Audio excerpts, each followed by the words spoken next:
እንዴት ነህ ጓደኛዬ? ምን ነው የደካከመህ ትመስላለህ? ሰላም አይደለህም እንዴ? ምን እባክህ፣ ዛሬ ግብር ለመክፈል ገቢዎች ሄጄ ስንት ሰዓት ተሰልፌ ተራ ሳይደርሰኝ ለነገ ተብሎ ይሄው ተመልሼ መጣሁ። ይሄማ ቀላል ነው። መፍትሄው እኮ ተገኝቷል። ምን አይነት መፍትሄ? ይሄውልህ ብርሃን ባንክ ብርሃን ኢታክስ የተሰኘ አገልግሎት ጀምሯል። ይህ አገልግሎት ከገቢዎች ሚኒስቴር ጋር በመተባበር የሚሰጥ አገልግሎት ስለሆነ የግብርህን የገቢዎች ሰነድ ቁጥር በመያዝ ከዚያ የብርሃን ባንክ ደንበኛ ከሆንክ ከፈለክ በሞባይል ባንክ አገልግሎት አሊያም በብርሃን ኢንተርኔት ባንክ አገልግሎት ግብርህን መክፈል ትችላለህ። የባንኩ ደንበኛ ካልሆንክ ደግሞ ወደ ቀረበ የብርሃን ባንክ ቅርንጫፍ ሄደህ ግብርህን መክፈል ነው። ዋው! ይሄማ ትልቅ የምስራች ነው። ቀኔን ነው ያበራኸው። አዎ፣ በብርሃን ባንክ ኢታክስ የግብር ክፍያ አገልግሎት ከረጃጅም ሰልፍ ድነው በፈለጉት ሰዓት በማንኛውም ቦታ ሆነው ግብርዎን መክፈል ይችላሉ። ብርሃን ኢታክስ ፈጣን የግብር መክፈያ አማራጭ። ብርሃን ባንክ እንደ ስማችን ብርሃን ነው ስራችን። ተመልሰናል አድማጮቻችን። አራዳ ኤፍኤም 95.1 ላይ ትገኛላችሁ። ፉትቦል ካፌ ነው ፕሮግራሙ። የፔፕ ጋርዲዮላና የሰር አሌክስ ፈርጉሰንን ጉዳይ እንመልከት። ማን የበለጠ ታላቅ አሰልጣኝ ነው የሚለውን ጉዳይ እናንሳ። ያው ብዙ ክርክር አለ አይደለ በየጊዜው፣ በተለይ ደግሞ ወደ ፕሪሚየር ሊጉ ከመጣ በኋላና በማንቸስተር ሲቲ አስደናቂ አመታትን ፔፕ ማሳለፍ ከቻለ በኋላ ከሰር አሌክስ ፈርጉሰን የሚበልጥ አሰልጣኝ ነው የሚሉ ክርክሮችን መስማት የተለመደ ነገር ሆኗል። እናንሳው ይሄንን ጉዳይ። ለአድማጮቻችንም እንደዚህ አይነት ጥያቄ በቴሌግራም ቻናላችን ላይ አቅርበን ነበረ። ያው ብዙ ድምጾች እየተሰጡ ይገኛሉ። እንመልከተው።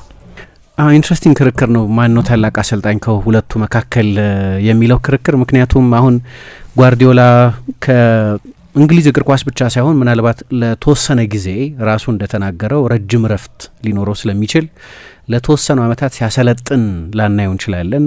ምናልባት በክለብ እግር ኳስ አሰልጣኝነት ቀጥሎ የትኛውን ክለብ ሊያሰለጥን እንደሚችል ለተንበይም በጣም ያስቸግራል። ከዚህ በፊት በሰጣቸው ቃለ ምልልሶች ላይ እንደተናገረው ወደ ባርሰሎና በጭራሽ ተመልሶ አያሰለጥንም። ይህንን ራሱ ተናግሯል። ወደ ባርሰሎና ተመልሼ ማሰለጥን ከሆነም ልጆች ነው ማሰለጥነው ብሏል።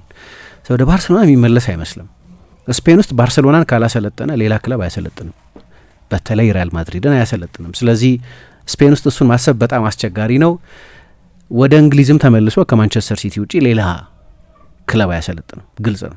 ከማንቸስተር ሲቲ ከባርሰሎና አይነት ክለቦች ጋር ያለው የታሪክ ትስስር በጣም ጥብቅ በመሆኑ ምክንያት ልክ ክሎፕ ወደ እንግሊዝ ተመልሼ በጭራሽ ባሰለጥን እንኳ ከሊቨርፑል ውጪ ሌላ ክለብ ሌላ ቡድን አላሰለጥንም ብለው ተናግረዋል። ለጓርዲዮላም ተመሳሳይ ነገር ነው። እንግሊዝ ውስጥ መጥቶ ሌላ ክለብ አያሰለጥንም። ከማንቸስተር ሲቲ ጋር ያለው ግንኙነት በጣም ስሜታዊ ስለሆነ ወደ ጀርመን ሄዶ ማሰልጠንን አላቅም የሚፈልገው ግን አይመስለኝም። ወደ ባየር ሚኒክ ነው ሊመለስ የሚችለው፣ ግን ያንን የሚያመለክት ምንም ነገር የለም። ቪንሰንት ኮምፓኒ የባየር ሚኒክ አሰልጣኝ ነው። በጣም ደስተኞች ናቸው በሱ።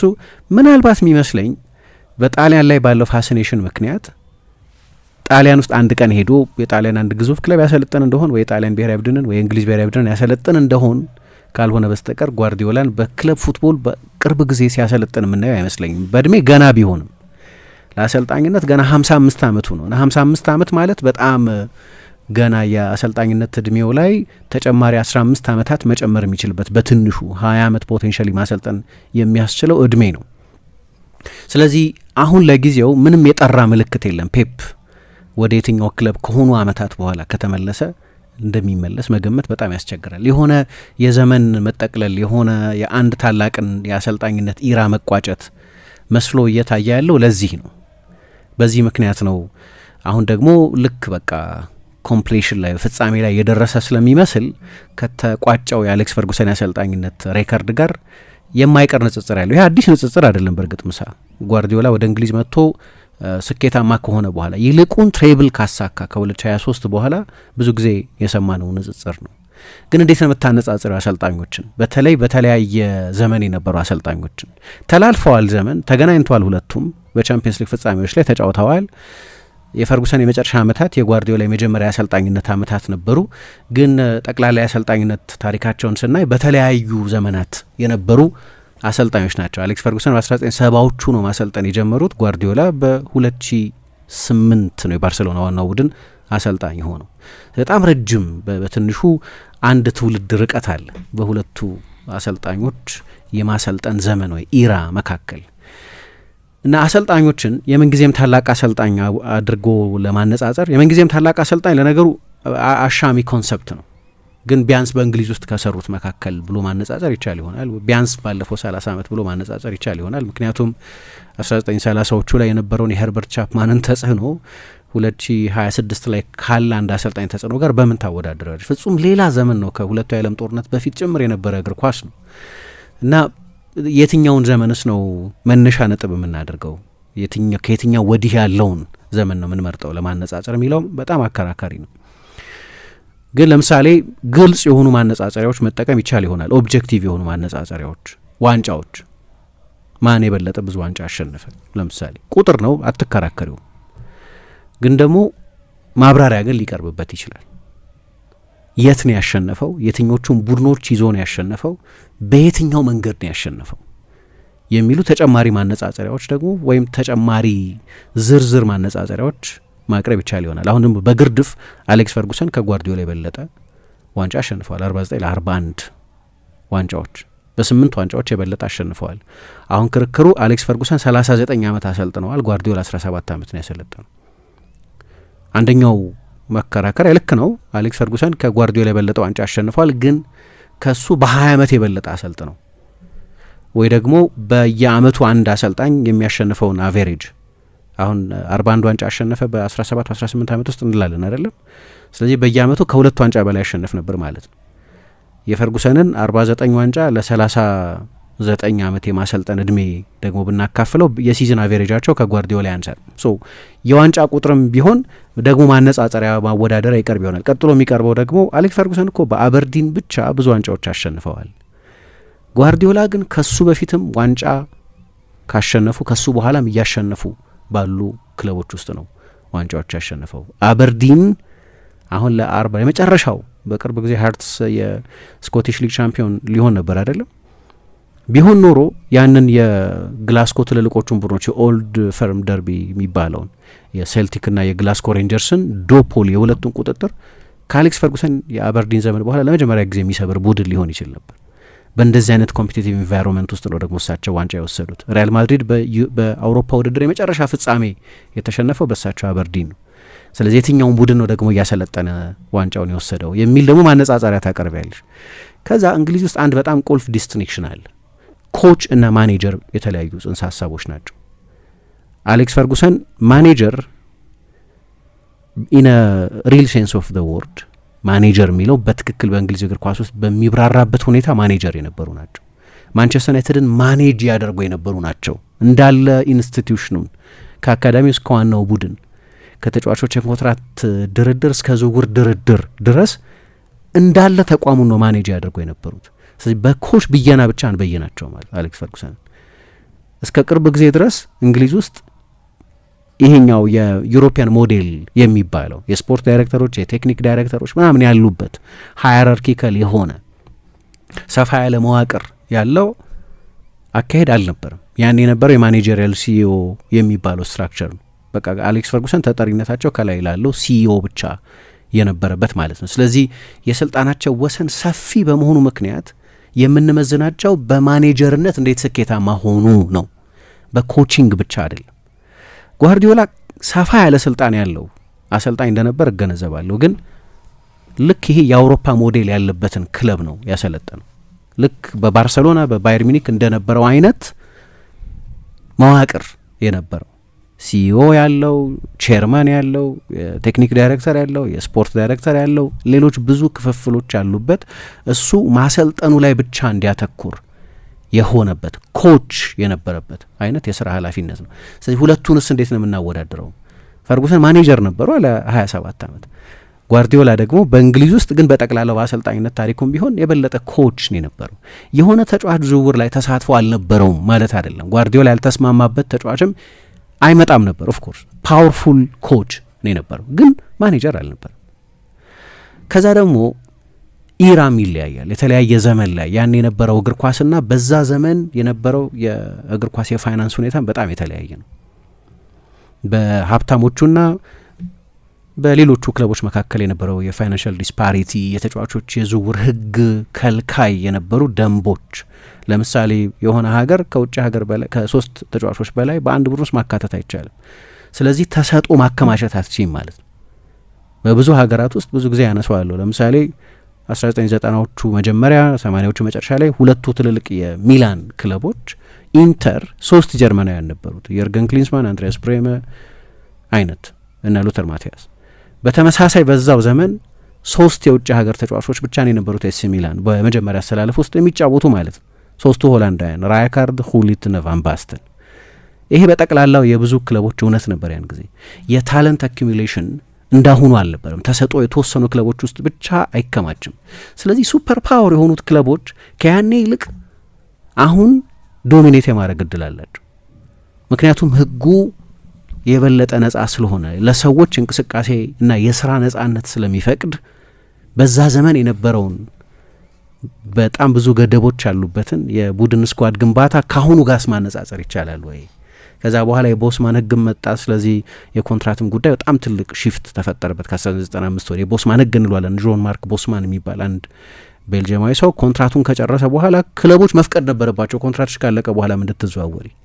ኮንትራቴን ጨረስኩ ፍርድ ቤት ሄዶ ተከራክሮ ነው ያሸነፈው እና በሱ ስም ነው የሚሰየመው። የቦስማን ህግ የሚባለው ለዚህ ነው። የነጻ ዝውውር ህግ ማለት ፍሪ ኤጀንት የሆኑ ተጫዋቾች ሲዘዋወሩ አሁን በልማድ በቦስማን ህግ ለሆነ ክለብ ፈርመዋል እንላለን። ስለዚህ ተጫዋቾች አሁን የበለጠ ፕሮቴክትድ ናቸው። እነዚህ ሁሉ ነገሮች ለቡድን ውጤታማነት በጣም ወሳኞች ናቸው። ምክንያቱም መጨረሻ ላይ አሸናፊ የምትሆኙ ባሉሽ ተጫዋቾች የተሰጥኦ መጠን ነው። መጨረሻ ላይ ጨዋታዎቹን የሚያሸንፉት ተጫዋቾቹ ናቸው። የፈለገ ረቂቅ የማሰልጠን ክህሎት ቢኖረው አንድ አሰልጣኝ ግቡን የሚያሳካው ባሉት ተጫዋቾች ታለንት ነው። አሌክስ ፈርጉሰንም ፔፕ ጓርዲዮላም የሚያሰለጥኑት ሞርኬብና ማንስፊልድን ቢሆን በሞርኬብና በማንስፊልድ ደረጃ ስኬታማ ሊሆኑ ይችሉ ይሆናል። ግን ማንቸስተር ዩናይትድና ባርሰሎና ወይ ማንቸስተር ሲቲ ወይ ባየር ሚኒክን ባያሰለጥኑ ግን ወይ በነዛ ክለቦች ውስጥ የዛ ታለንት አክሰስ ባይኖራቸው ያሸነፏቸውን ዋንጫዎች አያሸንፉም። ተጫዋቾች ላይ ጥገኛ ናቸው። ለዚህ ነው የኮንትራቱን የፋይናንሱን ከዚህ በፊት የነበሩትን ህግጋት ማንሳት የሚያስፈልገው እና በሁለቱ አሰልጣኞች መካከል በግልጽ የተለያየ ዘመን አሰልጣኞች ናቸው። የትኛውን የምንጠቀመው? እኔ ብዙ የሚጥመኝ ክርክር አይደለም። በጠቅላላው ማን ነው የምንጊዜም ታላቁ የሚለው ክርክሩ ስላለ ብቻ እንደው ለፋሲኔሽን እንደው ፌስቡካችን ቢኖር በጣም ደስ ይለኝ ነበር። ሰዎች ቮት ከማድረግ በተጨማሪ ኢንሳይቶች ስለሚሰጡን ማነጻጸሪያ ምክንያቶች ስለሚጠቅሱልን የትኛውን ነው ግን የሚጠቀሙት የሚለው በጣም ግር የሚል ነገር ስላለው። ግን በቅርብ ጊዜ አንድ አርቲክል በሳምንቱ መጨረሻ የጓርዲዮላ የመጨረሻ ጨዋታ ከመደረጉ በፊት እንደምታውቂው ጄሚ ካራገር የቀድሞ የሊቨርፑል ተጫዋች ለቴሌግራፍ ሳምንታዊ አርቲክል ይጽፋል። አምደኛ ነው። በሳምንት አንድ ብዙ ጊዜ ሁሌም ባይሆን ግን ቋሚ አምደኛ ነው እና እዛ ላይ ክርክሩ መኖሩ ብቻውን ይገርመኛል። አሌክስ ፈርጉሰን ጓርዲዮላ በርቀት ከአሌክስ ፈርጉሰን የተሻለ አሰልጣኝ ነው የሚል አርቲክል ጻፈና ምክንያቶች አቀረበ ለምን እንደዛ እንደሆነ። ለእኔ ክርክር የለውም የሚል እና ማስረጃዎች አሉኛል እና ለምሳሌ ማንም አሰልጣኝ በአንድ የውድድር ዘመን 100 ነጥብ አሳክቶ አያውቅም። በ2017-18 የውድድር ዘመን ሬከርድ የሰበረበት ምናልባት በቅርብ ጊዜ ሲሻሻል ላናየው የምንችል አንድ ሬከርድ ነበረው። 100 ነጥብ ላይ ደርሶ ያውቃል። ማንም አሰልጣኝ በሀገር እንግሊዝ ለ4 ተከታታይ ዓመታት በጠቅላላው በእንግሊዝ እግር ኳስ ታሪክ ውስጥ ለ4 ተከታታይ ዓመት የሊግ ሻምፒዮን አልሆነም። አሌክስ ፈርጉሰንን ብቻ ማለቱ ሳይሆን የድሮዎቹ የሊቨርፑል ታላላቅ አሰልጣኞች ቢል ሻንክሊን፣ ቦብ ፔስሊን እና ሌሎቹንም ጨምሮ ወይ ሄርበርት ቻፕማን ወይ ሌሎችም ታላላቅ አሰልጣኞችን ጨምሮ ማንም አሰልጣኝ አላደረገውም። በእንግሊዝ እግር ኳስ ታሪክ በአጭር ጊዜ ውስጥ የእሱን ያህል ዋንጫ ያሸነፈ ሌላ አሰልጣኝ 10 ዓመት ነው ያሰለጠነው። 10 ዓመት አጭር አይደለም፣ ግን ንጽጽሩ 27 ዓመት ካሰለጠኑት ሰር አሌክስ ጋር ስለሆነ ነው አጭር የሚያስብለው። ቦብ ፔስሊ ብቻ የቢል ሻንክሊ አልጋ ወራሽ ሆኖ ሊቨርፑልን ባሰለጠኑበት ጊዜ እሳቸው ብቻ ናቸው በእንደዛ አይነት በጣም አጠር ባለ ጊዜ ይህን ያህል ዋንጫ ያሸነፉት ብሎ በሌሎችም ሀገራት ለምሳሌ በሁለት ሀገር ትሬብል ሰርቷል። በባርሰሎናም ትሬብል ሰርቶ ነበር፣ በእንግሊዝም ትሬብል ሰርቷል። አይ ቲንክ ኤንሪኬ ብቻ መሰለኝ ይህንን ያደረገው ሌላ በፔዤ ይህንኑ ስለደገመ እና ይህንን ይጠቅሳል ማስረጃ አድርጎ። ከዛ እሱ ወደ እንግሊዝ በመጣበት ጊዜ ማንቸስተር ሲቲ በ2016 ማለት ነው ከማንቸስተር ዩናይትድና ከሊቨርፑል ጋር ቡድኑ ባሸነፋቸው የዋንጫዎች ብዛት በጠቅላላ በታሪኩ በጣም ከፍተኛ ርቀት ነበረው። 18 ዋንጫዎች ብቻ ነበር እሱ ኃላፊነቱን በተረከበበት ጊዜ ያሸነፈው። አሁን በጣም ተቀራርቧል ከሁለቱ ትልቅ ክለቦች ጋር፣ ምክንያቱም 20 ዋንጫ ጨምሯል እዛ ላይ። ክለቡ በጠቅላላው ካሸነፈው ዋንጫ ደብል ነው ያሸነፈው። እና ያስገርመኛል ሰዎች ለጀስቲፊኬሽን የሚያቀርቧቸው ምክንያቶች አንዱም ውሃ የሚያነሳ አይደለም ብሎ እንደዚህ አይነት ክርክር ያቀርባል።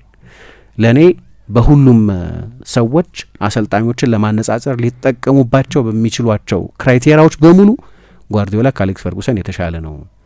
እንዲያውም ሄድ ቱ ሄድ የሁለቱን አሰልጣኞች ግንኙነት እዩ፣ እርስ በርስ በተገናኙ ጊዜ የነበራቸውን ሬከርድ ተመልከቱ ይልና የ2009ና የ2011 የቻምፒየንስ ሊግ ፍጻሜ ያነሳል። የፈርጉሰን ታላቁ ቡድን እሱ ነው ይላል። 2008-9 አካባቢ የነበረውን ቡድን ሮም ላይ እና ከ2 ዓመት በኋላ ደግሞ ዊምብሌ ላይ በተለይ የ2011 በቻምፒየንስ ሊግ ፋይናል ከታዩ በጣም ከፍተኛ ዶሚናንስ ከታየባቸው የቻምፒየንስ ሊግ የፍጻሜ ጨዋታዎች መካከል አንዱ ነው ይልና ግን ያ ሮናልዶ የነበረበትንም የ2009ንም ቡድን ጠቅሶ ምክንያቱም 2011 ላይ ድህረ ሮናልዶ ነው፣ ተመሳሳይ ማንቸስተር ዩናይትድ አልነበረም እና በሁለቱም ኢንፋቲክ በሆነ ሁኔታ ነው ያሸነፈው። በ10 ዓመት ውስጥ ቅድም የጠቀስኩት ያሸነፈውን የዋንጫ ብዛት ከሬት ጋር በዊን ሬት በማሸነፍ ሬት ጠቅሶም እንደዚህ ይላል እና እንዲህ አይነት ክርክር አቅርቦ እያየሁ ነበረ። ከዛ ውጪ ግን እኔ እንዳነሳሁት ሌሎች ብዙ ክርክሮች ማቅረብ የሚቻል ይመስለኛል። ለምሳሌ ጓርዲዮላ የማንቸስተር ሲቲ አሰልጣኝ ሆኖ በተሾመበት ጊዜ ማንቸስተር ሲቲ አሸናፊ ሆኖ ነበር ኦልሬዲ። በ2012 በሮቤርቶ ማንቺኒ ስር፣ በ2014 በማኑኤል ፔሌግሪኒ ስር አሸንፏል። በ4 ዓመት በ3 ዓመት 2 ጊዜ የፕሪሚየር ሊግ ሻምፒዮን ነበር።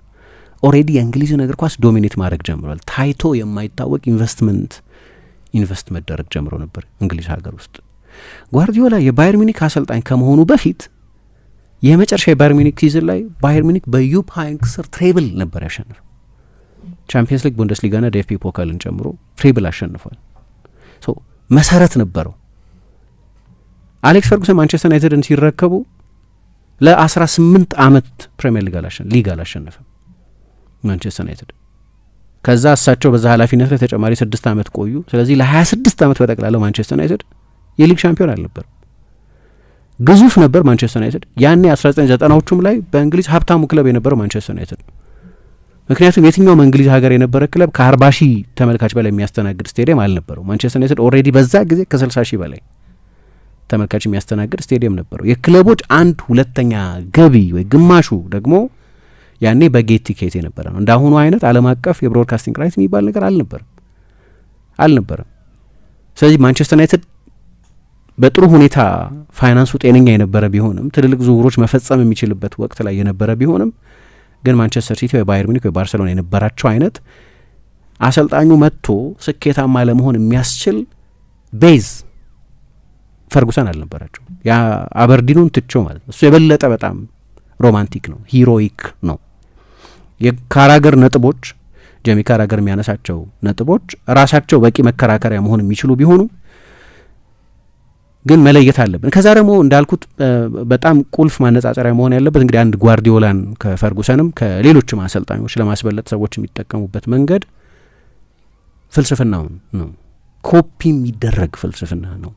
ፈርጉሰን የፈርጉሰን መንገድ የሚባል የላቸውም። አንድ ልክ የጓርዲዮላን ፖዚሽናል ፕሌይ ወይ ግብ ጠባቂውን የሚጠቀምበት ወይ ሴንተር ባኮቹን በሃይብሪድ ሮል የሚጠቀምበት ወይ በፌክ ናይን የሚጫወትበት ወይም ኢንቨርቲንግ ፉልባክስ ወይ ፉልባኮችን ኢንቨርት ማድረግ እንዲህ አይነት ወጣ ያሉ አንዳንዶቹ ከሱ በፊት ያልተተገበሩ ሀሳቦችን ተግብረዋል እና በአብዮተኝነቱ ምክንያት እግር ኳስን የምናይበትን መንገድ እንደገና እንድንከልስ ባደረገ ተጽዕኖ ምክንያት እግር ኳስን አውቅ ነበር ይላል ቲዬሪ ኦንሪ ወደ ባርሴሎና እስኪሄድ ድረስ እዛ ከሱ ጋር መስራት እስኪጀምር ድረስ ግን ስጀምር ግን እግር ኳስን አላውቅ እንደነበር ገባኝ ይላል።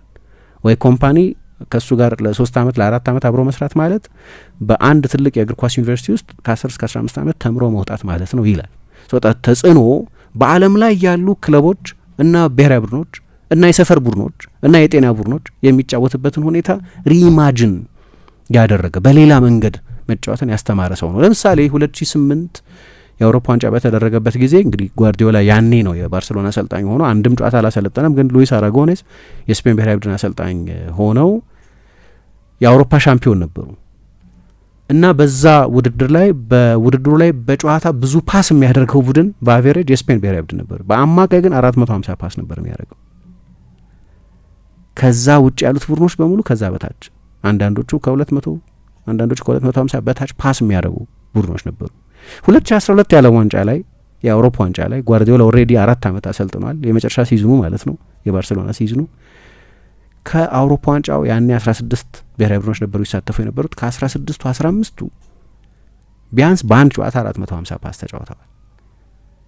እና በነዛ ጥቂት ዓመታት ውስጥ እግር ኳስ ቡድኖች የሚጫወቱበትን ሁኔታ በሙሉ የቀየረ ሬቮሉሽነሪ ነው የሚል ክርክር ያቀርቡ ይሆናል ሰዎች። አንድ መከራከሪያ ነው እንዳልኩት፣ ለአንደኛው መከራከሪያ ማድላት በጣም ያስቸግረኛል እኔ።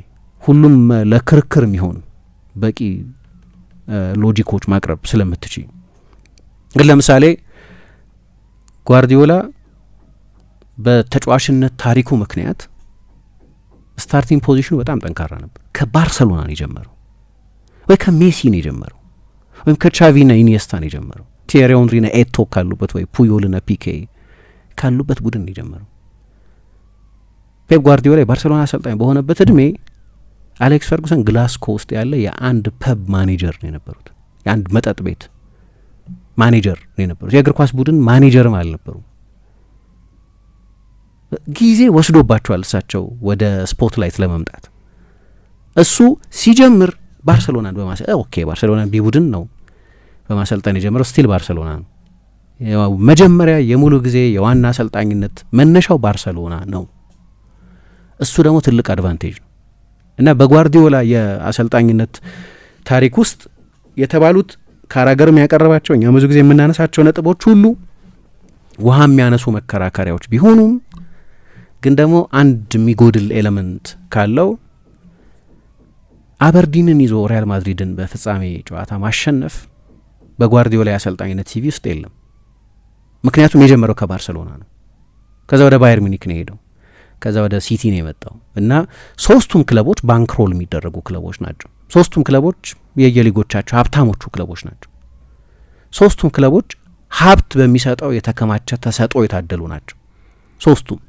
ይሄ ደግሞ ትልቅ አድቫንቴጅ ነው። አሁን ጓርዲዮላ ለምሳ ለናቲ ወይ ለአላዛር ምናምን ወይ ለጠቅላላ የእግር ኳስ ተመልካች እኔ ታች ሄጄም እኮ ስኬታማ መሆን እችላለሁ ብሎ ለእኛ ፕሩቭ ለማድረግ ለእግር ኳስ ተመልካች ፕሩቭ ለማድረግ ሳንደርላንድን ማሰልጠን የለበትም። ትልቅ አሰልጣኝ ነው። ትልልቅ አሰልጣኞች ናቹራሊ ትልልቅ ክለቦች ነው የሚያሰለጥኑት። እኔ ይህን መከራከሪያ እንደ ጠንካራ መከራከሪያ አልቀበለውም። ጓርዲዮላ ከባርሴሎና የጀመረው እና በቃ ሰዎች ታችም ሄዶ ስኬታማ መሆን ይችላል ብለው እንዲያምኑ ሲል የኑማንሲያ ወይ አልባሴቴ ወይ የስፖርቲንግ ሂሆን አሰልጣኝ ሊሆን አይችልም። በቃ የባየር ሚኒክ ነው ቀጥሎ የመጣው። ከዛ ወደ ሲቲ ነው የሚመጣው። ትልቅ አሰልጣኝ ትልቅ ክለቦችን ነው የሚያሰለጥነው በጣም እንትኑ ካልወረደ በስተቀር። ከዛ በቃ በማሰልጠን ውስጥ ሬሌቫንት ሆኖ ለመቆየት ወይ በስራው ላይ ባለ ጥማት ምክንያት ድሮ ከሚቀበላቸው የክለቦች ፕሮፋይል አነስ ያሉ ክለቦች መቀበል ከጀመረ ናቹራሊ አሰልጣኙ ዲክላይን እያደረገ ስለሆነ ወደዛ ሄዱ ይሆናሉ። አሰልጣኞች ደግሞ የሆነ ጊዜ ያንን ክለብ የሚያሰለጥኑ ማይመስሉን አሰልጣኞች የሆነ ክለቦች የሆነ ጊዜ ዘመን ሲያሰለጥኑ እናያለን። ፔፕ ግን ናቹራሊ ኦፍ ኮርስ ወደ ባየር ሚኒክ ነው ሊሄድ የሚችል የነበረው። ከባርሰሎና ጋር ያንን ሁሉ ታሪክ 2 ቻምፒየንስ ሊግ እና 3 ተከታታይ ላሊጋዎችን ከዛ አይነት አስደናቂ እግር ኳስ ከተጫወተ ቡድን በኋላ ለማንም ሰው ፕሩቭ ለማድረግ ሲል ከደረጃ ሰንጠረዥ ወገብ በታች ያለ ቡድን ማሰልጠን የለበትም። ስለዚህ እንረዳለን ምክንያቱም ትልልቆቹን ክለቦች ብቻ ያሰለጠነበትን ምክንያቱም የዓለም ቤስት አሰልጣኝ ስለነበር ቤስት ስኳዶች ነው የሚያሰለጥነው። ከሱ በፊት የነበሩ አሰልጣኞችም እንደዛ ነበር የነበሩት። ከሱ በኋላም እንደዛ ነው የሚሆን። በጥሩ ሁኔታ ላይ ያለ አሰልጣኝ ቀጥሎ ትልቅ ክለብ ነው የሚረከበው። ጓርዲዮላም ያንን ነው ሲያደርግ የቆየው። ግን ሚሲንግ ኤሌመንት ግን ከፈርጉሰን ጋር ስታወዳድር አንድ የሚጎድለው ነገር ግን እሱ ነው። ምሳሌ ፈርጉሰን ማንቸስተር ዩናይትድ ሀብታም ክለብ ሆኖ አሰልጥነውታል አይደል? ሪካርዶች ይሰብር ነበር። ብዙ ጊዜ የእንግሊዝ ውዱን ተጫዋች ያስፈርም ነበር። ለምሳሌ ማንቸስተር ዩናይትድ ሮይ ኪን እንደዛ ነው፣ ኤሪክ ካንቶና እንደዛ ነው፣ ወይ ማሲሞ ታይቢ የሆነ ጊዜ የዓለም ውዱ ግብ ጠባቂ ነበር፣ ወይ ፋቢያን ባርቴዝ ለግብ ጠባቂዎች በጣም ከፍተኛ በሆነ ገንዘብ ነው የተዘዋወረው። ሪዮ ፈርዲናንድ የዓለም ውዱ ተከላካይ ነበር። ሩድ ቫን ኒስተልሮይ የእንግሊዝ የብሪታንያ ሪከርድ ነበር። በሳምንቱ ዋን ሴባስቲያን ቬሮንን አስፈርመዋል። የብሪታንያ ሪከርድ ነበር። በሳምንት ልዩነት ነው ሪከርድ ያሻሻሉት። ከሁሉም ቡድኖች በላይ ነበር ማንቸስተር ዩናይትድ ያወጣ የነበረው ሄድ ኤንድ ሾልደርስ አባቭ ኤቭሪባዲ ኤልስ። ግን የሆነ ጊዜ ግን ወሰን ስለነበረባቸው ማርሴሎ ሳላስን ማስፈረም ፈልገው ደሞዙን መክፈል ስላልቻሉ ማርሴሎ ሳላስ የማንቸስተር ዩናይትድ ተጫዋች አልሆነ። ገደብ ነበረው። የማንቸስተር ዩናይትድ ሀብት ከሌሎቹ እንግሊዝ ካሉት ክለቦች ጋር ሲነጻጸር ከፍተኛ ነበር፣ ግን እና ከሌሎቹ እንግሊዝ ክለቦች ጋር ሲነጻጸር በጣም የበለጠ ገንዘብ ያወጣ ነበር፣ ግን ገደብ ነበር፣ ሊሚት ነበር። ተመሳሳይ ነገር ላቅርብ። ኤርሊንግ ሃላንድ 51 ሚሊዮን ብቻ ነው የወጣበት ሲፈርም 51 ሚሊዮን ፓውንድ ብቻ። የዛሬ 4 ዓመትም ቢሆን በጣም ትንሽ ነበር። ግን ለምን ሌላ ክለብ ሳያስፈርመው ቀረበ? 51 ሚሊዮን ፓውንድ ኤርሊንግ ሃላንድ የታወቀ ነው እሳት የላሰ ጎል አስቆጣሪ እንደሆነ። የአንድ ጨዋታ 1 ጎል አቬሬጅ ያለው አጥቂ ነው። በሳልዝቡርግም በዶርትሙንድም ሲቲ ለብቻው ያሸነፈው ሲቲና ምናልባት በዓለም ላይ ተጨማሪ 1 ወይ 2 ተጨማሪ ክለቦች ብቻ ያንን የሃላንድን ደሞዝ መክፈል ይችሉ ስለነበር እና 40 ምናምን ሚሊዮን ፓውንድ ኮሚሽን ተከፍሏል ለኤጀንቶቹ። እንደመጣ አውቶማቲካሊ የፕሪሚየር ሊግ ውዱ ደሞዝተኛ ነው የሆነው። እንደመጣ ገና በመጀመሪያ የሲቲ ኮንትራቱ የፕሪሚየር ሊግ ከፍተኛው ደሞዝተኛ ነው የነበረው። በመጠኑ ሲቲ ከዩናይትድ ከፈርጉሰን ዩናይትድ ጋር የምታወዳድሪ ከሆነ የኢንቨስትመንት ፖቴንሻሉን በተመለከተ ገደብ የለበትም። ጥቂት ክለቦች ብቻ ሃላንድ ያን ይከፈለው የነበረውን ደሞዝ ምናልባት ሪያል ማድሪድ እና ፔዤ ተጨማሪ ያን ያህል ደሞዝ መክፈል ይችሉ የነበሩ ክለቦች በአንድ ጊዜ 400,000 ፓውንድ 51 ነው ኖት ግን 51 ብቻ 42 ሚሊዮን ፓውንድ ነው አሁን በህይወት ለሌለው ኤጀንቱ ሚኖ ራዮላ ለኤርሊንግ ሃላንድ አባት የተከፈለው ለኤጀንቱ እንደ ተጨማሪ ኤጀንት ማለት አንድ ላይ 42 ሚሊዮን 42 እና 51 እንኳን ብትደምሪ በቀጥታ 93 ሚሊዮን ፓውንድ ይሆናል።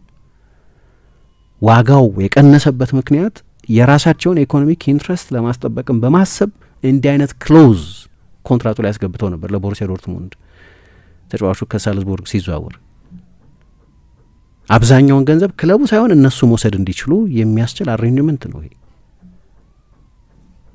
አሌክስ ፈርጉሰን ግን ማርሴሎ ሳላስን ደሞዙን መክፈል ስለማይችሉ አላስፈረሙትም እና እሱም በጣም ወሳኝ የኢኮኖሚ ልዩነት ነው። ከዛ ውጪ 2016 ላይ 2018 ላይ ጆዜ ሞሪኞ አንድ ፌመስ ፕሬስ ኮንፈረንስ ነበራቸው ስለ ፉትቦል ሄሪቴጅ ያወሩበት ፕሬስ ኮንፈረንስ እና ልንገራችሁ ስለ ፉትቦል ሄሪቴጅ። ዱ ዩ ኖ ዋት ኢት ኢዝ ፉትቦል ሄሪቴጅ? ኦታሜንዲ፣ ኬቨን ደ ብሮይነ፣ ፌርናንዲኞ፣ ዳቪድ ሲልቫ፣ ራሂም ስተርሊንግ፣ ሰርጂዮ አጉዌሮ፣ ቪንሶን ኮምፓኒ እነዚህ ሁሉ የጓርዲዮላ ፈራሚዎች አይደሉም። የጓርዲዮላ ተጫዋቾች ናቸው። ግን ፉትቦል ሄሪቴጅ ማለት ኃላፊነትሽን በሳቸው ብየና ማለት ነው። ኃላፊነትሽን ከመረከብሽ በፊት የተረከብሽው አሴምብል የተደረገ ስኳድ ማለት ነው። የተቀበልሽው ስብስብ ማለት ነው። እና እነዚህ አሁን የጠቀስኳቸው ፉትቦል ሄሪቴጅ ማለት እሱ ነው። ቆይ ልጨምርልህ ፉትቦል ሄሪቴጅ ማለት እያሉ ተጨማሪ ነጥቦች ያነሱ ነበር እዛ ፕሬስ ኮንፈረንስ ላይ። አሁን ከዛ በኋላ ጓርዲዮላ ያመጣቸው ተጫዋቾች ነበሩ። ለምሳሌ አንድ ሬከርድ የዝውውር ጊዜ ነበረው 2017-18 የውድድር ዘመን ከመጀመሩ በፊት በፉትቦል ታሪክ ማንም ክለብ በአንድ የዝውውር ጊዜ 250 ሚሊዮን ፓውንድ አላወጣም ነበር። ከዛ በፊት በፉትቦል ታሪክ ማንም ክለብ ከዛ በፊት ለአንድ የመስመር ተከላካይ 50 ሚሊዮን ፓውንድ ከፍሎ አያውቅም። ሲቲ በአንድ ጊዜ 2 የ50 ሚሊዮን ፓውንድ ተጫዋቾች ነው ያመጣው። ሁለቱም ለፉልባክ ለቀኝም ለግራም ፉልባክ ሬከርዶች ነበሩ። ኤደርሰን ሞራይሽ ለጥቂት ጊዜ ዓለም ውዱ ግብ ጠባቂ ነበር በዛ ተመሳሳይ ጊዜ። ፈርጉሰን ገንዘብ የሌለው ክለብ አልነበረም ያሰለጠኑት። ገንዘብ ያለው ክለብ ግን ገደቦች የነበሩት ክለብ ነው ያሰለጠኑት። እሱም አንድ መነጻጸሪያ ሆኖ መቅረብ አለበት። ከዛ 27 ዓመት ስታሰለጠኝ በትንሹ 5 ወይ 6 ቡድን መገንባት አለብሽ። 5 ወይ 6 ቡድን መገንባት አለብሽ ማለት የማያቋርጥ ሪኢንቬንሽን ያስፈልግሻል ማለት ነው። ብዙ ጊዜ አዳዲስ ያንን የእግር ኳስ ዘመን የሚመስል ሪኢንቬንቲንግ ዘ ዊል የሚሉት ነገር እንደገና መጠገን ቡድኑን እንደገና ሪኢማጅን ማድረግ ይፈልጋል። የፈርጉሰን የ99 ቡድን የ2008 ቡድን ሁለቱ ትልቅ ቡድኖቻቸው የሚባሉት በጣም የተለያዩ ቡድኖች ናቸው። አንድ አይነት ቡድኖች አይደለም። ፎርሜሽናቸው አይነት አይደለም። አጨዋወታቸው አንድ አይነት አይደለም። ግን ቅድም ያነሳሁት አንድ ነጥብ ግን ማኔጀርና ኮች የተለያዩ ነገሮች ናቸው። ጓርዲዮላ አይ ቲንክ በኮቺንግ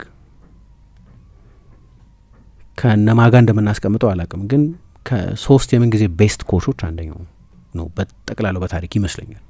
ከክራይፍ ጋር፣ ከሚኬልስ ጋር፣ ከኤሌኒዮ ኤሬራ ጋር፣ ከቫለሪ ሎባኖቭስኪ ጋር፣ ከእርበርት ቻፕማን ጋር፣ ከቪክቶር ማስሎቭ ጋር ከማን ጋር እንደምናስቀምጠው አላውቅም፣ ግን ከምን ጊዜ ምርጥ የእግር ኳስ አእምሮች መካከል አንደኛው። በኮቺንግ ከሆነ አይ ቲንክ ተወዳደር የለውም። ማኔጅመንት ግን ክለብ ቢልድ ማድረግ የሚጠይቅ ነገር ነው። ለዛ ነው ውድድሩ ፊት የማያደርገው። ቅድም ያነሷቸው ጄሚ ካራገር ያላቸው ነጥቦች በራሳቸው በጣም ጠንካራ የክርክር ነጥቦች ናቸው። ጓርዲዮላን ለእኔ ንጽጽርም የለውም ነው እንደ እሱ አስተያየት። የማንቸስተር ዩናይትድ ደጋፊዎች ብቻ ናቸው ይላል አርቲክሉ ላይ አሌክስ ፈርጉሰን። የማንቸስተር ዩናይትድ ደጋፊዎች ብቻ አሌክስ ፈርጉሰን ከጓርዲዮላ ይበልጣል ይላሉ ይልና የተቀረው ዓለም ግን አድማጮች ሊያነቡት ይችላሉ አርቲክሉ። የተቀረው ዓለም በሙሉ ግን ጓርዲዮላን ይበልጥ ያምናል ይላል። ሰብጀክቲቭ ነው እንዲህ አይነት ክርክር ሰብጀክቲቭ ነው። የማንቸስተር ዩናይትድ ደጋፊ ስለሆነ ብቻ ሳይሆን አንድ ሰው የማንቸስተር ሲቲ ደጋፊ ስለሆነ ብቻ ሳይሆን አንድ ሰው ጓርዲዮላ ወይ ፈርጉሰን ይበልጣል የሚለው ከክለብ ሎያሊቲ ባሻገር ያለ የእግር ኳስ ራሽናሊቲ ያለ እና ለሁለቱም በቂ ምክንያት ያለ ይመስለኛል አንዱን የምንጊዜም ታላቅ ለማድረግ። አሁን ፈርጉሰን ለምሳሌ አክቹዋል ኮች አልነበሩም ለረጅም ጊዜ። ለዛ ነው እኔ ከኮቺንግ ማወጣቸው በኮቺንግ ብቻ ማልበይ ናቸው። ፈርጉሰን ራሳቸው መጽሐፋቸው ላይ በተደጋጋሚ እንደጠቀሱት እሳቸው ኮቺንግን ዴሌጌት ነው የሚያደርጉት። ካርሎስ ኪሮዥ ምናልባት የበለጠ የዛ ቡድን ኮች ሆኖ ሊሆን ይችላል፣ ወይ ስቲቭ ማክላረን ወይ ብራያን ኪድ የሆነ ጊዜ ወይ ማይክ ፌላን ወይ ካርሎስ ኪሮዥ ተመላልሰዋል የተወሰኑ ጊዜያት፣ ወይ የተወሰነ ጊዜ ቦቢ ስሚዝ እየመጡ የሄዱ ምክትሎች ነበሯቸው እና ምክትሎቻቸው የበለጠ የዴይ ቱ ዴይ ልምምድን ታክቲካል ዲዛይንን የሚያዘጋጅ እኔ ደግሞ ጥበብ ነው ምለው በመጠኑ ይሄን በመጠኑ በከፍተኛ መጠን ጥበብ ነው ምለው። እንዲያውም በትልቁ አሌክስ ፈርጉሰንን ከአርሰን ቬንገር ከሚለዩዋቸው ኳሊቲዎች አንደኛው ኦፍኮርስ አርሰን ቬንገር ለረጅም ጊዜ በጠቅላላው ፋይናንሻል ዲስአድቫንቴጅ ነበራቸው፣ ግን ከሱ በላይ አዳፕት አላደረጉም። ምንም አዲስ የኮቺንግ ስታፍ አባል እኮ አልጨመሩም። በቃ የሆነ ጊዜ ፓትራይስ የሚባሉ ረዳት ነበሯቸው። እሳቸው ሲለቁ የቀድሞ ተጫዋቻቸው የነበረውን ግን የአርሰናልን ወጣት ቡድን ያሰለጠን የነበረውን ስቲቭ ቡልድን ያመጡት። ለውጥ የለም። ከዛ በኋላ ራሳቸውም ጽፈውታል መጽሐፋቸው ላይ ድክመት እንደሆነ ይሄ የቬንገር ድክመት ከነበረ የአሌክስ ፈርጉሰን በጣም ትልቅ ጥንካሬ ነበር ማለት ነው። ሰዎች ትረስት ማድረግ መቻል። ለምሳሌ አንድ መሪ ሁሉን አዋቂ ሊሆን አይችልም።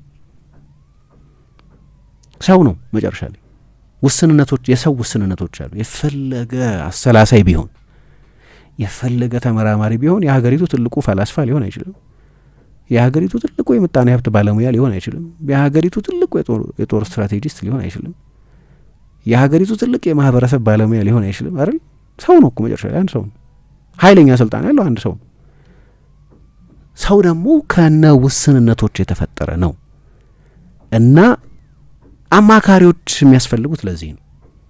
የየዘርፉ አማካሪዎች የሚያስፈልጉት ለዚህ ነው እና ቤስት አማካሪዎች መምረጥ መቻል ከሊደርሺፕ ችሎታዎች መካከል አንደኛው።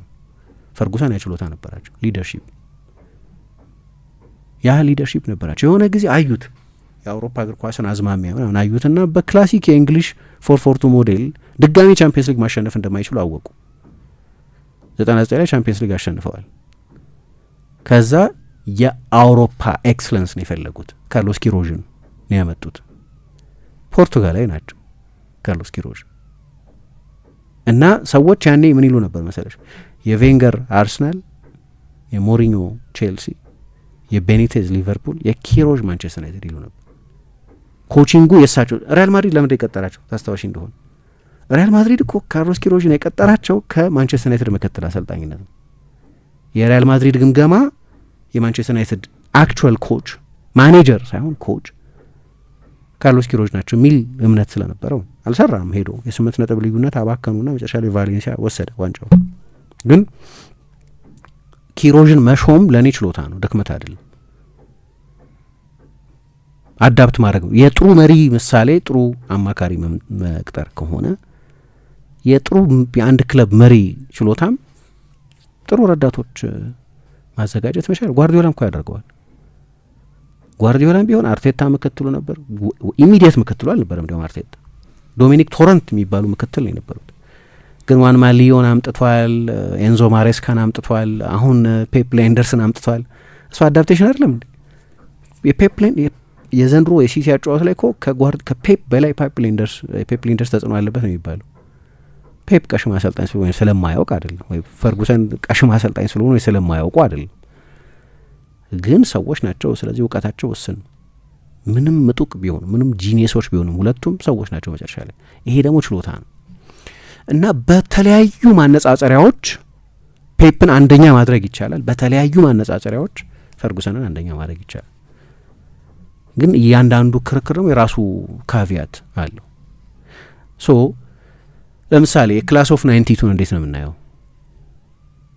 አሌክስ ፈርጉሰን በዛ ጊዜ ውስጥ በአንድ ጊዜ 3-4 ትልልቅ ተጫዋቾች ለቀውባቸዋል። ያን ጊዜ ፖሊንስ ለቋል፣ ወደ ኢንተር ሄዷል። አንድሬ ካንቸልስኪስ ለቋል፣ ማርኪውዝ ለቋል። ሶስቱም የማንቸስተር ዩናይትድ አውራዎች ናቸው። አንደኛው የሊጉ ምርጥ የክንፍ ተጫዋች ይባል ነበር። አንደኛው ተወዳዳሪ የሌለው አማካይ ይባል ነበር። አንደኛው አጥቂ ነው ማርኪውዝ፣ ወደ ቼልሲ ሄዷል። ያኔ ነው አለን ሃንሰን ወጥቶ በህፃናት አታሸንፍም ያላቸው። ኖርማሊ በህፃናት አላሸንፉም ነበሩ። ሲኒየር ተጫዋቾች ካንቶና ነበር፣ ስቲቭ ብሩስ ነበር፣ ወይ ፔተር ሽማይክል ነበር፣ ሌሎች ሲኒየር ሮይኪን ነበር፣ ሌሎች ተጫዋቾች ነበሩ እዛ ስብስብ ውስጥ። ግን ደግሞ በተመሳሳይ ጊዜ ሁለቱን የኔቭል ወንድማማቾች ዴቪድ ቤካምን ጊግስ የዛ ትውልድ አባል አይደለም፣ ቀደም ያለ ነው፣ ግን እሱም በጣም ወጣት ነበር ያን ጊዜ። በኋላ ሳይሳካላቸው የቀሩ ተጫዋቾች ነበሩ እንደነ ሊ ሻርፕ አይነት ተጫዋቾች፣ ሌሎችም ተጫዋቾች በአንድ ጊዜ 5-6 ተጫዋቾች የቡድኑ ቁልፍ ተጫዋቾች እንዲሆኑ አድርገው። ሁሉም ፖል ስኮልስ ነበር፣ ኒኪ በት ነበር፣ እንዳልኩት ዴቪድ ቤካም ነበር። ጓርዲዮላ ከዚህ ጋር የሚነጻጸር ስኬት በባርሰሎና ነበረው። እነ ቡስኬትስን እነ ፔድሮን ወደ ቡድኑ በቀላቀለበት። ይሄኛው ግን አንማስ ነው፣ በከፍተኛ ቁጥር ነው የተደረገው። ስለዚህ እሱም አንድ በጣም ትልቅ ችሎታ ይመስለኛል፣ አንድ መመዘኛ ይመስለኛል። ግን ደግሞ ለምሳሌ ጌም ባለ ጌምን ይላል ኮንሲስተንሲውን። አሁን አንዳንዶቹ ቁጥሮች ናቸው። ለምሳሌ አንቼሎቲ ታላቅ የሌላ የኛ ዘመን ታላቅ አሰልጣኝ ናቸው። አንቼሎቲ 6 የሊግ ዋንጫ ብቻ ነው ያሸነፉት 20 ስንት ዓመት 1990ዎቹ አጋማሽ ሬጂያና የሚባል ቡድን ማሰልጠን ከጀመሩበት ጊዜ ጀምሮ ለ3 10 ዓመታት አሰልጣኝ 6 ጊዜ ብቻ ነው የሊግ ዋንጫ ያሸነፉ። ኦፍኮርስ ልዩ ነገር በ5 የአውሮፓ ሊጎች ቢያንስ አንድ ጊዜ የሊግ ዋንጫ ያሸነፉ አሰልጣኝ ናቸው በሚል ልዩ ታሪክ አላቸው። ግን በጠቅላላው ግን የሲዝን ኮንሲስተንሲ ጠንካራ የጨዋታ አይደንቲቲ በሚጠይቅ የሊግ እግር ኳስ ውስጥ 6 ጊዜ ብቻ ነው ያሸነፉት። እንዲያውም ከቻምፒየንስ ሊግ ላቸው በአንድ ብቻ ነው የሚበልጠው። ምክንያቱም ቻምፒየንስ ሊግ 5 ጊዜ ያሸንፈዋል። ጓርዲዮላ በ17 ዓመት ውስጥ 12 ጊዜ የሊግ ሻምፒዮን ሆኗል በ3 የተለያዩ ሀገራት ውስጥ እና መቀራቀሪያ ያቀርባል። ፈርጉሰን ብዙ አሸንፈዋል ይላል፣ ግን ቦብ ፔስሊም ብዙ አሸንፈዋል፣ ቢል ሻንክሊም ብዙ አሸንፈዋል፣ ጆዜ ሞሪኞም፣ አንቼሎቲም፣ ዚነዲን ዚዳንም በአጭር ጊዜ፣ ሚርቻ ሉቼስኩም፣ ቫለሪ ሎባኖቭስኪም፣ ኦትማር ሄትስፊልድም፣ ጆን ስታይንም የፈርጉሰን መምህር የሚባሉት፣ አርሰን ቬንገርም፣ የርገን ክሎፕም እነዚህ ሁሉ ብዙ አሸንፈዋል ይልና እነዚህ ምድብ ውስጥ ይገባል ጓርዲዮላ? አዎ በደንብ ይገባል ይልና ግን ከነሱ የሚለይ ነገር ግን አለው። በዓለም ላይ ሰዎች እግር ኳስን የሚገነዘቡበትን መንገድ ፍጹም የለወጠ ነው። አሁን የአርቴታ አርሰናል ውስጥ ጠንካራ የጓርዲዮላ ፕሪንሲፕሎች አሉ። ቀጥታ የጓርዲዮላ ክሎን አይደለም፣ የራሱ አዳፕቴሽኖች አሉት። ግን ከጓርዲዮላ የወረሳቸው የተማራቸው ወይም በጠቅላላው ከባርሴሎና ልበለው፣ ግን በተለይ ፔፕ ምክትል ስለነበር የተማራቸው ነገሮች አሉ ቡድን ውስጥ የሚታዩ። አሁን የሊጉ ሻምፒዮን ሚኬል አርቴታ ነው። ግን ሚኬል አርቴታ ብቻ ሳይሆን የሰንዴ ሊግ ቡድኖችም ሳይቀሩ የጨዋታ መርሆዋቸውን ከጓርዲዮላ የቀዱ ናቸው እና አንዳንዱ ተጽዕኖ ግን ከዋንጫም በላይ ነው። በጠቅላላው በእግር ኳስ ውስጥ ያሳደርሽው ተጽዕኖ በጣም ከፍተኛ ስለሆነ ክራይፍ ከአንዳንድ አሰልጣኞች ያነሰን አይሸንፉ። ለምሳሌ አንድ ቻምፒየንስ ሊግና 4 ላሊጋ አሸንፏል። ትንሽ አይደለም፣ ብዙ ነው። በተለይ ደግሞ ባርሴሎና ከሱ ፊት ቻምፒየንስ ሊግ አሸንፎ አያውቅም። ግን ክራይፍን ባለፉት 70 ዓመታት የእግር ኳስ ትልቁ ፊገር ነው የሚሉት ሰዎች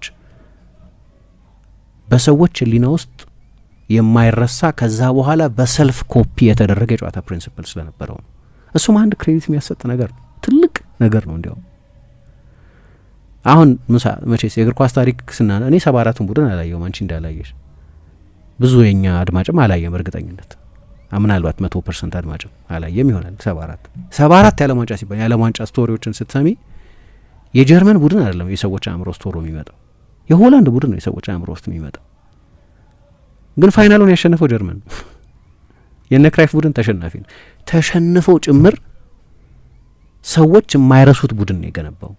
እሱ አይደለም አሰልጣኙ፣ ሊያውም እኮ ተጫዋች ነው የነበረው። ሬንስ ሚኬልስ ነበሩ አሰልጣኝ የነበሩት። ግን ያኔ የአሰልጣኙን ያህል ቡድኑ በሚጫወትበት ሁኔታ ላይ ተጽዕኖ ነበረው ክራይፍ። የባርሰሎናውም 80ዎቹ አጋማሽ ላይ ያሰለጠነው የአያክስ ቡድንም በሰዎች ሕሊና ውስጥ የሚታወሱት ባሸነፏቸው የዋንጫዎች ቁጥር አይደለም። ምንም ስለ ቁጥር የሚናገር ሰውም አትሰሚም። ስለ እነሱ ቡድኖች በሚነገርበት ጊዜ ስለ ኢንፍሉዌንስ ነው የሚነገረው። 2 ታላላቅ ቡድኖች 70ዎቹ ላይ ነበሩ። አንደኛው ከ71 እስከ 73 3 ጊዜ በተከታታይ ዩሮፒያን ካፕ ያሸነፈው፣ ሁለተኛው ከ74 እስከ 76 3 ጊዜ ዩሮፒያን ካፕ ያሸነፈው 2 ቡድኖች። አንደኛው አያክስ ነው፣ ተከታዩ ባየርን ነው። ግን ስለ 70ዎቹ ታላቅ የእግር ኳስ የክለብ ቡድን ሲጠቀስ ባየርን ሲጠቀስ ብዙ አትሰሚ። ትልልቅ ተጫዋቾች የነበሩት ነው የነ ሩሚኒጋ፣ የነ ቤከንባወር፣ የነ ገርድ ሙለር፣ የነ ሴፕ ማየር ቡድን ነው እኮ። ግን ያ የአያክስ ቡድን እግር ኳስ ላይ ባሳደረው ተጽዕኖ ምክንያት ያኛው ቡድን የበለጠ ይታወሳል። የጓርዲዮላ ቡድኖችም ልክ እንደዛ የሚታወሱ ናቸው፣ ዲስቲንክት የሆነ እሱም ልክ እንደ ፈርጉሰን ሁሉ አይ ቲንክ ትልልቆቹ አሰልጣኞች በሙሉ ያችሎታ አላቸው። በተደጋጋሚ አዳፕት አድርጓል። የሲቲ ቡድኑ የመጀመሪያውና አሁን መጨረሻ ላይ ያየነው የሲቲ ቡድን ቨርዥን አንድ አይነት አይደለም። እሱም ሁል ጊዜ ዊል ሪኢንቨንት ሲያደርግ የቆየ ነው። ሁሌ አዳዲስ መፍትሄዎች ይፈልግ የቆየ ነው። በቀደም ሳነሳ እንደነበረው በኤደርሰንም በዶናሩማም ስኬታማ የሆነ ነው። ያለ አጥቂም በደንበኛ አጥቂም በሃላንድም ስኬታማ የሆነ ነው። በአፔንዳውን ፉልባክም በኢንቨርትድ ፉልባክም ስኬታማ የሆነ ነው። በ2-6ቶችም በ2-8ቶችም ስኬታማ የሆነ ነው። በቀጥተኛ አጫወትም በሆሪዞንታል አጫወትም ስኬታማ ይሆን፣ በሁሉም መንገድ ስኬታማ የሆነ ነው። ግን እነዛ ደግሞ የሚፈልጓቸው ኢተሬሽኖች አሉ። ተጫዋቾች ይለቃሉ። የሲቲ ሌጀንዶች የነበሩ ተጫዋቾች ይለቃሉ፣ ይወጣሉ። ከዛ እነሱ በሌላ ካራክተሪስቲክስ ባላቸው ተጫዋቾች ይተካሉ። ይሄኛው የሲቲ ቡድን ከቀደሙት የሲቲ ቡድኖች ይለያል እንላለን። መጨረሻ ላይ ፕሪሚየር ሊግ አላሸነፈም። አዎ፣ ግን ፕሪሚየር ሊግ ባያሸንፍም ስኬታማ የውድድር ዘመን ሆኖ ነው ያለቀው። 2 ዋንጫዎች ወስዶ ለፕሪሚየር ሊግ እስከ መጨረሻው ሳምንት ድረስ ተፎካክሮ ነው ሲዝኑ የተጠናቀቀው። ሊያውም ሽግግር ላይ ነው ብለን በምናስበው ቡድን ውስጥ ትራንዚሽን ላይ ነው በሚባል ብዙ አዳዲስ ተጫዋቾች፣ ብዙ ወጣት አዳዲስ ተጫዋቾች በመጡበት ሁኔታ። ስለዚህ ስለ እግር ኳስ የምናስብበትን መንገድ የለወጠ ነው። እንዲያውም አንድ ፊሊፖ ክሌር የሚባል ጸሐፊ ምን ይላል? ብዙ ጊዜ የምጠቅሰው ፈረንሳይ ጸሐፊ ነው። እንግሊዝ ውስጥ በኮቺንግ ብቻ ቅድም እንዳነሳሁት መለየት የሚያስፈልግ ይመስለኛል፣ ማኔጀር ኮች የሚለው እንግዲህ ባላንስ ያስፈልጋል ይሄ ሰብጀክት ላይ ብዬ አምናለሁ። አንደኛ ሰብጀክቲቭ ነው ሰብጀክቱ ራሱ፣ ቫሊዩ ጀጅመንት አለ። የምሳ ጣዕም፣ የሌላ ሰው የኔ ጣዕም፣ ሰዎችን መመዘን የምንመርጥበት መለያ በጣም የተለያየ ነው። ለረጅም ጊዜ ሜሲ ክርስቲያኖ ክርክር እኮ አየር ላይ ያለው ለዚህ ሜሲ የሚሉ ሰዎች አሉ፣ ሮናልዶ የሚሉ ሰዎች አሉ። ሁለቱም የኔ ምንም አሻሚ አይደለም ብለው የሚያምኑባቸው መከራከሪያዎች አሉ። እንዴት እንደው አነጻጸራችሁት የሚሉ ሰዎችም አሉ፣ በማመዛዘኛዎቻቸው ላይ ባላቸው እርግጠኝነት ምክንያት። አሁን እሱ ለፋኖቹ ትታያለች፣ የፋን አስተሳሰብ ስለሆነ እና መሀል ላይ መሀል ቤት የሚል ሮናልዶን ማድነቅ የሚፈልግ ሰው ሳይተኛ ሜሲን ዲሚኒሽ ሲያደርግ ይውላል። ሜሲን ማድነቅ የሚፈልግ ሰው እንቅልፍ አጥቶ ሮናልዶን ዲሚኒሽ ሲያደርግ ይውላል። ፋንደም ነው፣ ትራይባሊዝም እንጂ ጤነኛ የእግር ኳስ አስተያየት አይደለም። ማለት የጤነኛ ነው ግን የደጋፊ አስተያየት ነው። ባላንስ አጣለሁ ሁልጊዜ በጣም ያስገርመኝ ክርክር እና ሁለቱንም ኢንጆይ እንዳታረጊ በቃ የሆነ ካምፕ ውስጥ ብቻ እንድትሆኝና ነገሩ የሚታይሽ በዛ አንጻር ብቻ እንዲሆን ያደርጋል። አንዱን ከእግር ኳስ ታሪክ ሁለት ታላላቅ ተጫዋቾች መካከል ስለሆኑት ነው የምናወራው። ፈርጉሰንና ጓርዲዮላን በተመሳሳይ ልዩነት አለው። አሰልጣኞችና ተጫዋቾችን ማወዳደር ልዩነት አለው። ግን ኮቺንግን ወይም ታክቲካል ካልቸር የሚባለውን እንግሊዝ ሀገር በ90 ዓመት ውስጥ የጓርዲዮላን ያህል ተጽዕኖ ያለው ከሄርበርት ቻፕማን በኋላ የእሱን ያህል ተጽዕኖ ያለው ሰው የለም ይላሉ። ሞዴሉን በተመለከተ እኚህ ሄርበርት ቻፕማን የቀድሞ የአርሰናል አሰልጣኝ የነበሩ የአርሰናል የWM ፎርሜሽን የሚባል ያስተዋወቁ አሰልጣኝ ናቸው። እሳቸው አሁን ክለቡን ብቻ ትራንስፎርም ያደረጉ አይደሉም። የሀደርስፊልድም አሰልጣኝ ነበሩ ከዛ በፊት።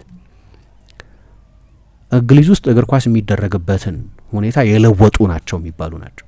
ከ90 ዓመት በኋላ የመጣ ሰው ብለው የሚያስቡት ሰዎች በቀደም ሰጠቅስ እንደ ትላንት ትንሽ እናነሳ እንደነበረ ፋቢዮ ካፔሎ ደግሞ በጠቅላላው በእግር ኳስ ውስጥ 3 አብዮተኞች በየ20 በየ25 ዓመት የሚመጡ አሉ። በእኔ ዘመን አሪጎ ሳኪ፣ ክራይፍ እና ጓርዲዮላ ናቸው ይላሉ። ጓርዲዮላ ከነሱ መካከል በኮቺንግ አይ ቲንክ ከምን ጊዜም የምርጥ የእግር ኳስ አእምሮች መካከል አንደኛው ነው። እሱን አንደኛ ለማድረግ ምክንያቶች አሉ፣ ግን ደግሞ ለሁለቱም ካውንተር ምክንያቶችም አሉ። ለምሳሌ እኔ መጨረሻውን ማየት ፈልጋለሁ ሲቲ ላይ የሚቀርበውን ክስ። ለነገሩ ምንም ቢሆን የሆነ ፖዚሽን ልትይዚ ትችላል። እኔ ፔፕ ቺት ነው ብዬ አላምን።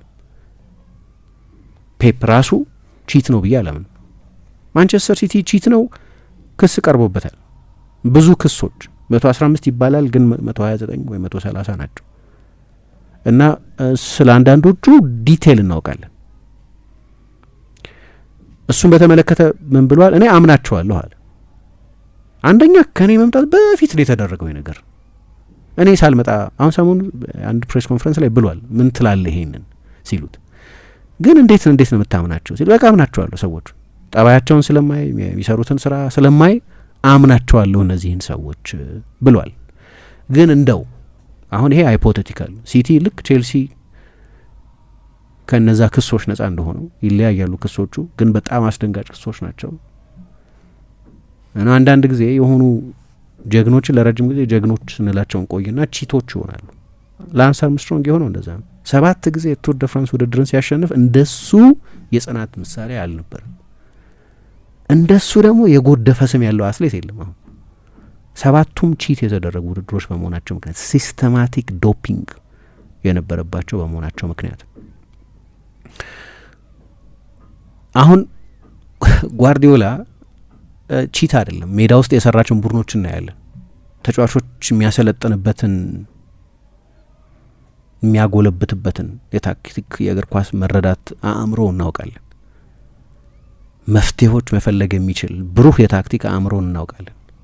ሲቲ የሚጫወተው ጓርዲዮላ ባሰለጠነው ስልት ነው እና እሱ ደግሞ የሆነ ዘመን ማርክ ያደረገ ስልት ነው። እሱን አንጠራጠርም። ግን በሲቲ ያገኛቸውን ስኬቶች በተመለከተ ግን ለምሳሌ ለሲቲ በጣም መጥፎ ውሳኔ ቢወሰን ያሟረትኩ አይደለም ሊሆን ስለሚችል ነጻ ሊወጣ ይችላል፣ ጭራሽ ኤግዞነሬትድ ሊሆን ይችላል፣ ጥፋተኛ ሊባል ይችላል። ያንን የጓርዲዮላን ዘመን የምናይበትን ሁኔታ ግን ሊወስነው ይችላል። ያገኛቸውን ስኬቶች በተመለከተ የእግር ኳስ ኢንፍሉዌንሱን ማለት አይደለም፣ የገነባቸውን ውብ ቡድኖች ማለት አይደለም። አሁን ይሄ የኔ ሰብጀክቲቭ አስተያየትም አይደለም፣ ክስል ፔንዲንግ ላይ ያለ ነው። መቼ እንደሚተላለፍ አይታወቅም እንጂ ዘላለም ፈጀ እንጂ ይወሰናል። የሆነ ጊዜ አንዱ ውሳኔ ይወሰናል። ነጻ ነው ከተባለ ለምሳሌ ያለ ያቺ አስተሪክስ አለች አይደለም፣ ግን የምትለዋ ነገር በሙሉ ልትቀር ትችላለች። ግን እኮ በዛ ነው ያሸነፉት፣ ከጎል ስላሽ የምትደረግ ነች። ጥፋተኛ ከተባሉ ያ ዘመን የሚታይበት አይን ህግ በማጣመምም ጭምር ብዙ ገንዘብ ኢንቨስት በማድረግ ብቻ ህግ በማጣመም ጭምር የተደረገ ነው የሚል ብያኔ ላይ ከተደረሰ ግን እሱ ደግሞ ሌላ አይነት መልክ ይሰጠዋል። ግን ጥርጣሬ የሌለው አንድ ነገር ማንም ይብለጥ ማል እገሌ ይበልጣል ብሎ ማነጻጸሪያ ለሚያቀርብ ሰው ምክንያቱ መከበር አለበት። አንድ ዩኒቨርሳሊ ስምምነት የሚደረስበት ዓለም አቀፍ ስምምነት የሚደረስበት የዓለም ምርጡ ተጫዋች ማን ነው፣ ከገሌ ማን ይበልጣል፣ የዓለም ምርጡ አሰልጣኝ ማን ነው፣ ከገሌ እና ከገሌ የትኛው ይበልጣል የሚለውን በተመለከተ አንድ ቋሚ መስፈሪያ ማነጻጸሪያ ማቅረብ አይቻልም። ሁሉም ሰው የሚስማማበት ማስፈሪያ ብዙ ጊዜ በሶሻል ሳይንስ ጥናት ላይ እንደዛ ይባላል።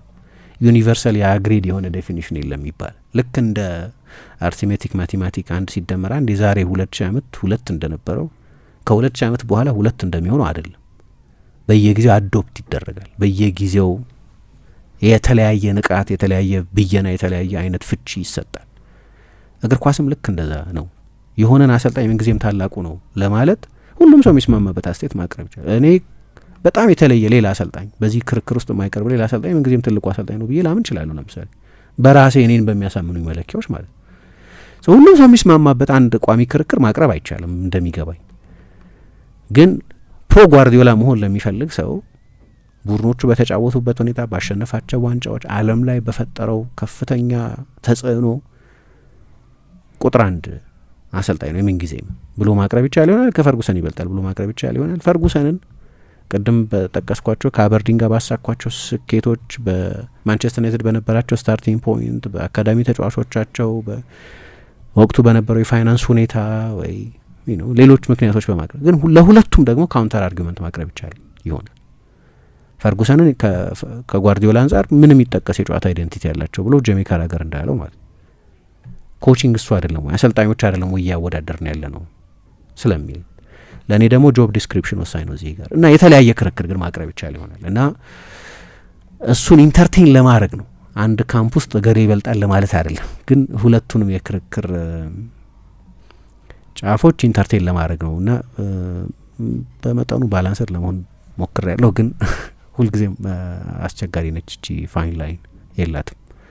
እንዴት ነህ ጓደኛዬ? ምን ነው የደካከመ ትመስላለህ? ሰላም አይደለህም እንዴ? ምን እባክህ ዛሬ ግብር ለመክፈል ገቢዎች ሄጄ ስንት ሰዓት ተሰልፌ ተራ ሳይደርሰኝ ለነገ ተብሎ ይኸው ተመልሼ መጣሁ። ይሄማ ቀላል ነው፣ መፍትሄው እኮ ተገኝቷል። ምን አይነት መፍትሄ? ይኸውልህ ብርሃን ባንክ ብርሃን ኢታክስ የተሰኘ አገልግሎት ጀምሯል። ይህ አገልግሎት ከገቢዎች ሚኒስቴር ጋር በመተባበር የሚሰጥ አገልግሎት ስለሆነ የግብርህን የገቢዎች ሰነድ ቁጥር በመያዝ ከዚያ የብርሃን ባንክ ደንበኛ ከሆንክ ከፈለግ በሞባይል ባንክ አገልግሎት አሊያም በብርሃን ኢንተርኔት ባንክ አገልግሎት ግብርህን መክፈል ትችላለህ። የባንኩ ደንበኛ ካልሆንክ ደግሞ ወደ ቀረበ የብርሃን ባንክ ቅርንጫፍ ሄደህ ግብርህን መክፈል ነው። ዋው! ይሄማ ትልቅ የምስራች ነው። ቀኔን ነው ያበራኸው። አዎ በብርሃን ባንክ ኢታክስ የግብር ክፍያ አገልግሎት ከረጃጅም ሰልፍ ድነው በፈለጉት ሰዓት በማንኛውም ቦታ ሆነው ግብርዎን መክፈል ይችላሉ። ብርሃን ኢታክስ ፈጣን የግብር መክፈያ አማራጭ።